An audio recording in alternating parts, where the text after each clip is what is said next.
Dragon, Chief Engineer on countdown 1, comm check.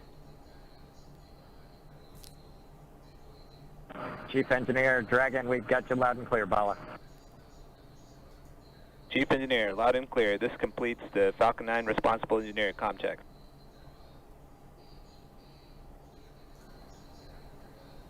Dragon, And we just Chief saw Engineer thumbs on up from countdown Doug 1, Burley. comm We check. listened to a series of comms checks there, and so everything. Chief Engineer on Dragon to ground.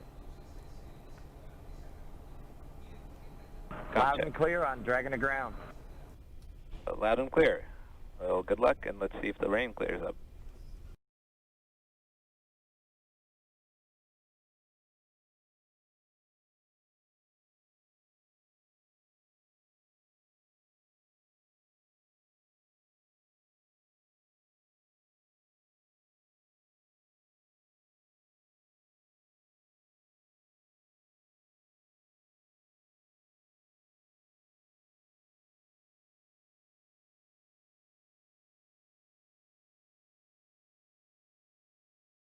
Everything sounded pretty normal, pretty nominal there. So we're just waiting on the weather to clear up.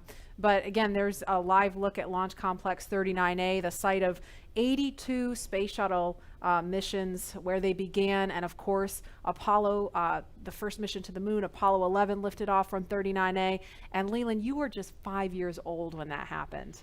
Take us back there. Marie and Lauren, I was 5, and I was the antenna engineer during the broadcast. Sounded I pretty was the normal, kid pretty nominal there. standing behind So the we're black just and white waiting on the Sylvania weather to television, clear up. holding the rabbit ears. But again, there's and my a dad live said, look move at to the Launch left, move to the Complex right. 39A, And I the was site trying to of look around the television to see what was 82 going on, space but shuttle they said, no, don't move, missions stay where they there. began. So I never actually saw the actual landing on the moon, Neil and Buzz walking on the moon.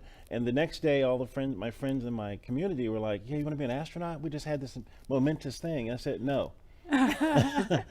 I didn't see it. I want to be Arthur Ashe, because Arthur Ashe trained 5 blocks down the street from where I grew up.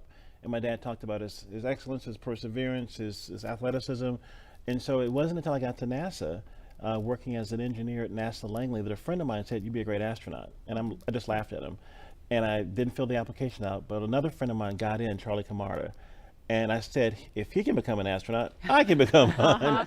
So I applied the next year and I got in the 1998 class. And I think about this, again, storied legacy, Pad 39A. I was there in 2008 and 2009, Space Shuttle Atlantis, the last one that came in with Doug and the rest of the crew. And it's just an amazing time to see this new era with Lauren, with your SpaceX Crew Dragon about to take off.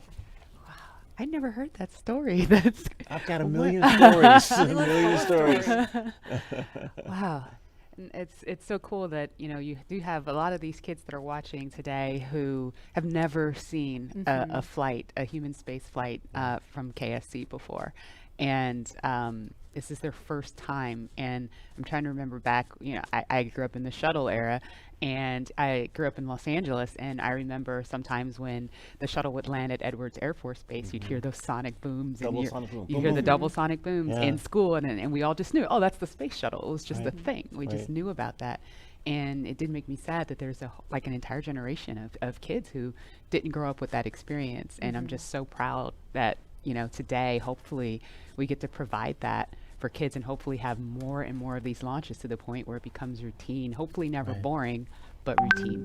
And Yeah. there's talent in every zip code. So you have to make sure that every kid has the opportunity to do these types of things. If they believe in themselves, and we give them the right tools that they can use to be in STEM fields. And we have a very diverse group of people up here working together to get Bob and Doug off safely. And I think more people that see this type of diversity will have a chance to say, I can do that too. Yes. Absolutely. And we have a lot of kids watching today, and we have an opportunity to hear from another really